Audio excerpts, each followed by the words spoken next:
Victor von Doom या फिर doctor Doom, आपने ये नाम जरूर सुना होगा। आखिर ये मार्वल के सबसे खतरनाक विलन्स में से एक है, साथ ही फैंटास्टिक फोर और रीड रिचर्ड्स का सबसे बड़ा दुश्मन भी। आखिर कबीले में रहने वाला एक छोटा सा लड़का इतना बड़ा विलन कैसे बन गया, आज की वीडियो में हम यही जानेंगे। विक्टर का जन्म हुआ लैटवेरिया में बसे एक कबीले में। उसकी माँ थी सिंथिया, जो कि तरह तरह के जादू किया करती थी, और वहीं दूसरी तरफ उसके पिता वर्नर, जो कि एक डॉक्टर थे। विक्टर के बचपन से ही उसकी माँ जादू किया करती थी और अलग अलग डीमन से शक्तियां मांगा करती थी। विक्टर को पता था कि उसकी माँ का एक डार्क साइड भी है, और इसी डार्क साइड की वजह से उसकी जिंदगी में सब कुछ बदलने वाला था। उस दिन उसके पिता ने सिंथिया को रोकने की भी कोशिश की। उसके पिता ने बोला कि उसे काले जादू की तरफ और आगे नहीं बढ़ना चाहिए और यहीं पर रुक जाना चाहिए। हालांकि उसकी मां ने जवाब दिया कि हमारे कबीले की हालत देखो, हर तरफ बीमारी ही बीमारी है और हमें कहीं से मदद नहीं मिली तो एक एक कर सारे लोग मारे जाएंगे। मैं काले जादू से अपने कबीले और अपने परिवार का भविष्य सुरक्षित कर रही हूँ, साथ ही हमारे विक्टर को भी इसका फायदा होगा। लेकिन उसी रात कुछ और ही हो गया। जब सिंथिया उस डीमन से शक्तियां लेने की कोशिश कर रही थी तो उस डीमन ने सिंथिया को ही कंट्रोल कर लिया और उसने एक एक करके बैरन के सारे आदमियों को मार दिया, और इन्हीं शक्तियों के बदले उस डीमन ने उस कबीले के सारे बच्चों की जान ले ली। हालांकि इसमें विक्टर बच गया। अब बैरन को आप ऐसा समझ लीजिए कि वो उस कबीले का सिक्योरिटी गार्ड है और उसके आदमी कबीले की सुरक्षा करते हैं। ये सब होने के बाद जब सिंथिया को होश आया तो उसे भरोसा ही नहीं हुआ कि उससे इतनी बड़ी गलती हो गई। वो तो ये सब कबीले वालों की भलाई के लिए कर रही थी और हो गया इसका ठीक उल्टा। इसके बाद कबीले वाले भी पूरे गुस्से में आकर सिंथिया को भगाने लगे और बदला लेने के लिए सिंथिया को मार दिया। और वहीं दूसरी तरफ कबीले वालों ने विक्टर और उसके पिता को कबीले से बाहर कर दिया। हालांकि विक्टर यहाँ बहुत गुस्से में था और साथ ही अपनी माँ की मौत के गम में भी। और जब उसे और उसके पिता को बाहर निकाला जा रहा था तो उस छोटे बच्चे ने बोला कि वो एक दिन लैटवेरिया वापस आएगा और अपनी माँ की मौत का बदला लेगा। लेकिन फिर भी उन्हें कबीले को छोड़कर जाना ही पड़ा। वहीं दूसरी तरफ बैरन और उसके बचे लोगों को ये सब पसंद ही नहीं आया और वो बस मौत के बदले सिंथिया के पूरे परिवार की मौत चाहते थे। उन्होंने विक्टर और उसके पिता को ढूंढना शुरू कर दिया।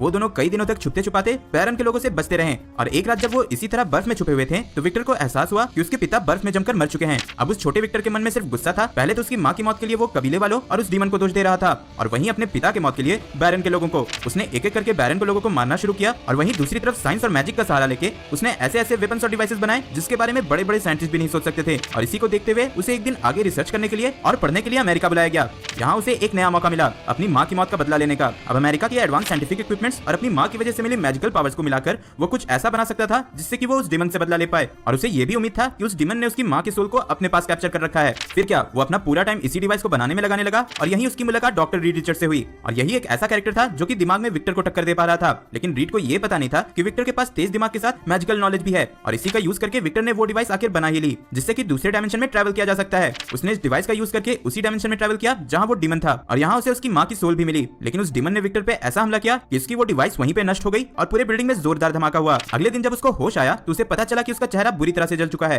और कॉलेज के अंदर हुए हादसे के कारण उसे वहां से भी निकाल दिया गया है। इसके बाद से ही अपने चेहरे को देखकर विक्टर को हमेशा उसी डीमन की याद आती थी और उसे एहसास होता था कि वो हार चुका है और अपनी माँ को नहीं बचा पाया। इसके बाद से वो नॉलेज गेन करने के लिए पूरे दुनिया में इधर उधर ट्रैवल करने लगा और फाइनली वो इंडिया से होते हुए हिमालय पहुंचा, जहां उसे पता चला कि हिमालय की चोटी पर कुछ मॉन्क्स रहते हैं जिनके पास एंशिएंट मैजिक और साइंस का नॉलेज है। फिर क्या, बिना किसी देरी के वो उन तक पहुंचने के लिए बढ़ा और उन तक पहुंचने के लिए उसे बहुत कठिन रास्तों से गुजरना पड़ा। और जब वो उन मॉन्क्स के पास पहुंचा तो वो सब आश्चर्यचकित रह गए। उन्होंने बोला कि तुम पहले मोटल हो जो कि यहाँ तक पहुंच पाए। इसके बाद से कई महीनों तक वो मॉन्क्स उसे अपनी नॉलेज देते रहे और साथ ही उसे उसका आइकॉनिक आर्मर भी दिया गया। और अब विक्टर वॉन डूम को डॉक्टर डूम के नाम से जाना जाने लगा। यहाँ से सीधे पहले वो लैटवेरिया गया और अपने कबीले के साथ ही उसने उस पूरी कंट्री पे कब्जा कर लिया और बना वहाँ का किंग। और अपने मैजिकल पावर्स का इस्तेमाल करके उसने फिर से उस डीमन से लड़ाई की। लेकिन इस बार फर्क सिर्फ इतना था कि इस बार वो जीत गया और अपनी माँ की सोल को फ्री कर पाया। आगे की कुछ कॉमिक्स में ये भी रिवील किया गया कि वो डीमन कोई और नहीं बल्कि मेफिस्टो था। अगर डॉक्टर डूम की पावर्स की बात करें तो उसके पास है सुपर इंटेलिजेंट माइंड, जिससे कि वो ऐसे ऐसे इन्वेंशन कर पाता है जिसके बारे में आम इंसान सोचते भी नहीं। और साथ ही वो साइंस के साथ मैजिक को भी यूज करता है जिससे कि उसके इन्वेंशन इम्पॉसिबल को भी पॉसिबल कर देते हैं। ऊपर से उसका आर्मर उसे सुपर स्ट्रेंथ और फ्लाइंग एबिलिटी भी देता है और वो कई तरह के मार्शल आर्ट्स में भी एक्सपर्ट है। तो ये थी डॉक्टर डूम की ओरिजिन। क्या आप सब इस कैरेक्टर को एमसीयू में देखना चाहोगे या नहीं? पर्सनली मैं तो जरूर देखना चाहूंगा, क्योंकि यही एक ऐसा विलन है जो कि साइंस और मैजिक को एक साथ ला पाया है। वैसे तो कॉमिक्स में ये फैंटास्टिक फोर का विलन है, बट बड़े पर्दे पर इसे डॉक्टर स्ट्रेंज के साथ लड़ते देखने का अलग ही मजा होगा। होप सो कि ऐसा हो। मुझे उम्मीद है कि आपको मेरी वीडियो पसंद आई होगी। अगर पसंद आई तो लाइक करो और अपने दोस्तों के साथ शेयर करो।